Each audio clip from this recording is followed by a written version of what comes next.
et bienvenue dans C'est le Sud, une émission où on va se régaler, je crois, vous allez voir.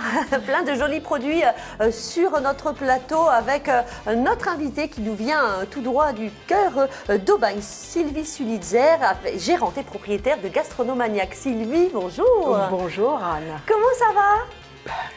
Le rêve, le bonheur d'être avec vous. Habillée aux couleurs de notre plateau, Sylvie, Exactement. magnifique. Exactement. Mais comme je suis contente de vous recevoir parce que j'aime beaucoup ce que vous faites et j'aime beaucoup également la personnalité que vous adorable. avez. Merci, Anne. Donc vous allez voir, on va vous la faire découvrir, Sylvie, d'ici quelques instants. Nos chroniqueuses du jour, comment ça va les filles? Ça va, Capucine, ça va? Oui, en forme? merci, ça va très bien. Alors on va se régaler également avec vous? Vous avez trouvé vous une parlez petite... de deux petits coups de cœur. D'accord. D'abord Clément et Olivier, un salon de thé au cœur d'Aubagne. Et ensuite, le restaurant Le Baudinard à quelques minutes du centre. Bon, très bien. Catherine?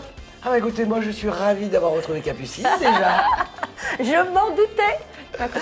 Et il me tarde de redécouvrir tous ces produits.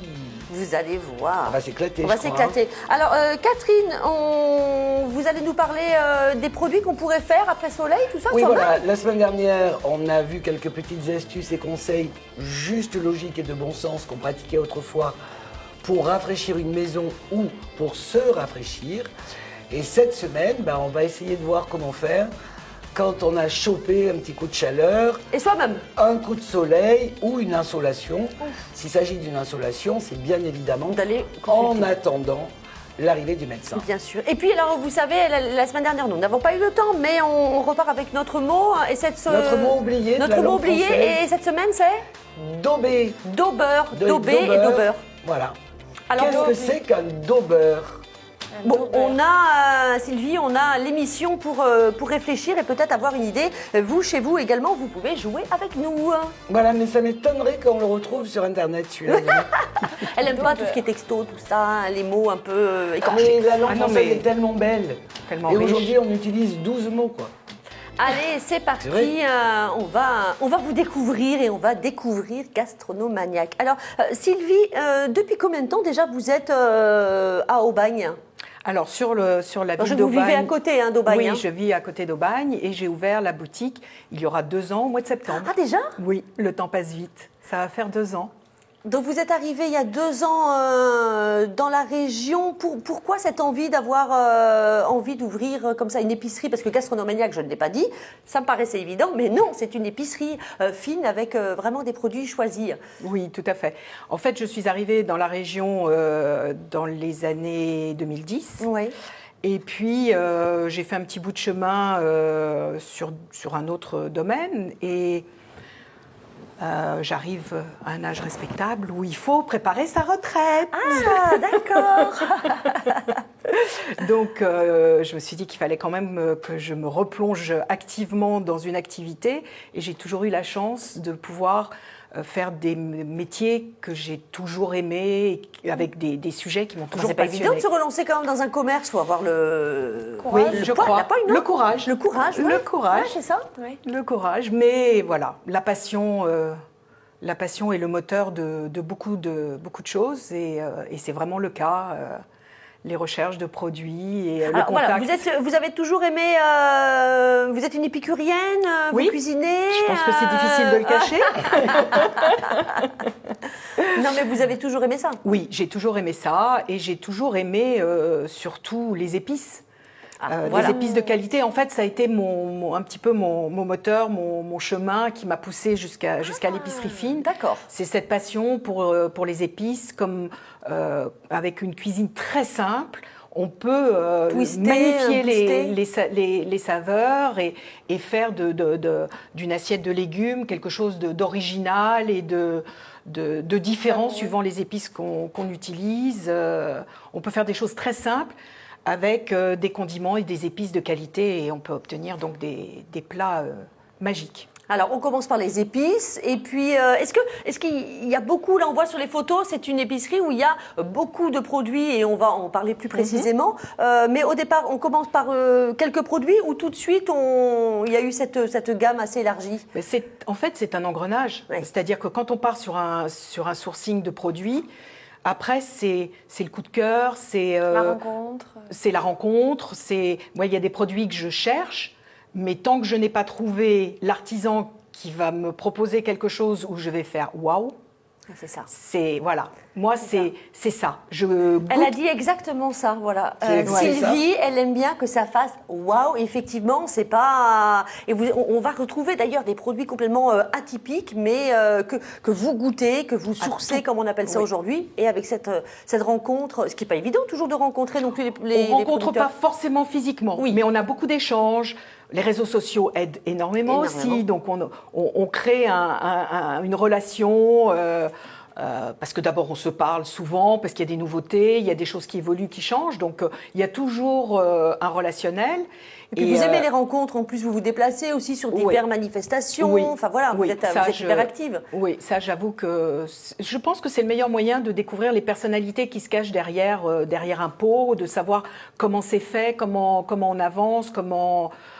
Puis quand on aime les produits, quand on aime le travail des artisans, ça c'est quelque important. chose dans toute ma carrière professionnelle et dans mes anciens métiers où il y avait un choix entre l'industriel et l'artisanat. J'ai systématiquement privilégié l'artisan parce que je trouve que le savoir-faire, ce que l'homme est capable de faire, il faut le mettre en avant et il faut surtout le promouvoir à une époque où l'industriel a tendance malheureusement pour des raisons de coût Bien sûr. d'emporter sur les saveurs. Je pense qu'aujourd'hui, la politique des gens qui aiment les bonnes saveurs, c'est peut-être de manger moins, mais mieux. Mais mieux. Voilà, que ce soit en fruits et légumes. On le répète sans arrêt, il faut manger, il faut bien manger, faire attention à ce qu'on mange. Alors justement, comment on va qualifier de ces produits parce que là, par exemple, on a sur le plateau une purée d'ail noir. Donc l'ail, c'est très utilisé ici en Provence. L'ail noir, on le connaît, mais tout le monde ne l'utilise pas. Qu'est-ce qu'elle a de spécifique, par exemple, cette purée? Alors, ça n'a strictement rien à voir avec l'ail que nous connaissons. C'est un ail qui est effectivement noir parce qu'en fait, il est travaillé et il est séché de façon à n'extraire de l'ail que les saveurs un petit peu acidulées. Il n'y a pas cette puissance en bouche. D'accord. Vous pouvez en manger et partir travailler. Ça, c'est quelque chose à laquelle je suis assez vigilante, notamment dans la cuisine que je propose le midi, de ne pas avoir la bouche envahie par des saveurs qui pourraient être désagréables dans un certain contexte. Mais ça n'a strictement rien à voir. C'est un très joli produit qui est travaillé. Là, je vous ai amené une purée d'ail noir.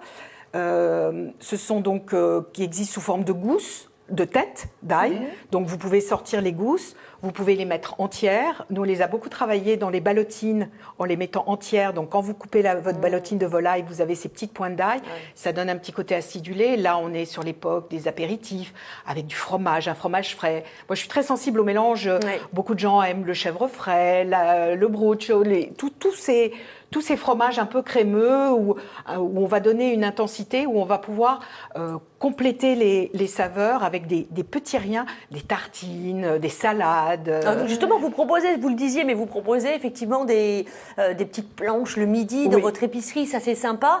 Et ce qui est bien que quand vous allez à la boutique, parce que voilà, je connais votre boutique, c'est effectivement, elle vous fait goûter comme ça. Il y a toujours cette possibilité de goûter un produit et forcément, ça donne envie, effectivement. C'est quelque chose à laquelle je tiens parce que d'abord, je ne veux pas qu'une personne parte déçue. Donc, puis je trouve que ça fait partie de la convivialité. Je pense que la gastronomie, c'est un phénomène de partage. Voilà. Je pense qu'il n'y a pas que le côté commercial, il y a le côté humain, et l'humain passe effectivement par le partage. Et pourquoi de mieux que le partage? Je ne peux pas faire goûter toute la boutique, bien évidemment. Mais bon, sur des produits qui sont un peu atypiques, qui sont... Mais là, vous voyez, j'ai un petit des confettis de chorizo. Voilà, j'ai jamais... pourtant, voilà, je connais un petit peu la gastronomie. Confettis de chorizo, je connais pas. C'est assez rigolo. J'ai goûté. C'est très sympa. Alors là, il y a le gaulois, le fondant gaulois. Je crois que je vais le manger entièrement. Non, c'est juste exceptionnel. Et ça, c'est les produits que vous m'avez. Si vous pouviez nous en laisser un peu. Peut-être. Des terrines diverses et variées. Enfin, voilà. Voilà, c'est ce qui est bien et c'est ce que j'aime. Voilà, c'est des choix, des confitures aussi avec souvent des artisans que nous, on ne connaît pas. Oui. Et vous nous les faites découvrir. Oui, et ça, c'est c'est chouette. génial. Oui, ça c'est. Alors C'est là, top, je hein. vous ai apporté juste. C'était un petit clin d'œil à la région. Je parle souvent quand j'ai l'occasion de Catherine Manoël, qui est maître artisan confiturier, qui travaille réellement à l'ancienne. Qui fait sa pectine elle-même. Ah oui, quand même. Ah oui, oui, oui. Et puis elle a une exigence au degré de maturité de ses fruits. Elle travaille avec des artisans, avec des producteurs Oui, oui. de qualité. Elle est d'ailleurs artisan de qualité auprès du Collège culinaire de France, Qui est une jolie association. qui est une jolie association. Et je suis vraiment fan de son travail parce qu'elle travaille vraiment à la royale, à l'ancienne, avec une confiture, une cuisson de confiture en 2 temps. Donc c'est vraiment, c'est une façon traditionnelle. Et là, je vous ai apporté une confiture un peu originale, pommes, pastis, miel et amandes. Pommes, pastis, miel et amandes. Oui. Alors, vous allez me dire, c'est pas forcément une confiture de petit déjeuner, mais je crois qu'il faut désacraliser et sortir aussi la confiture de son contexte petit déjeuner. C'est vrai. Parce que ça, pour les amateurs de boudin, c'est extraordinaire. Ah oui, la pomme avec le Extraordinaire. boudin. Le mélange, On arrête parce que là, on a envie de tout manger. On a faim. ou avec un fromage, ça, c'est toujours, génial, toujours, ça, hein, toujours. Juste 2 mots Vachement pour bon. terminer. Vous avez, vous avez eu la médaille, on vous a remis par contre le trophée du courage, remis par la Confédération des petites et moyennes entreprises. C'était il y a quelques semaines, c'était le 24 avril. Donc voilà, je suis ravie parce que voilà, c'est gentil. mérité. Et puis Sylvie, ce qu'on aime, c'est que vous parlez avec votre cœur, hein, et ça se ressent. Merci. Voilà. Donc Merci, voilà. vraiment, Donc vous avez compris, vraiment. si vous êtes du côté d'Aubagne, direction Gastronomaniac pour rencontrer Sylvie. Voilà, vous lui direz, on s'est vu danser le Sud. Merci Anne, merci beaucoup. Je vous propose d'aller direction Oriol, où nous allons découvrir la coopérative des vignerons du Garlaban qui s'est fait une peau neuve.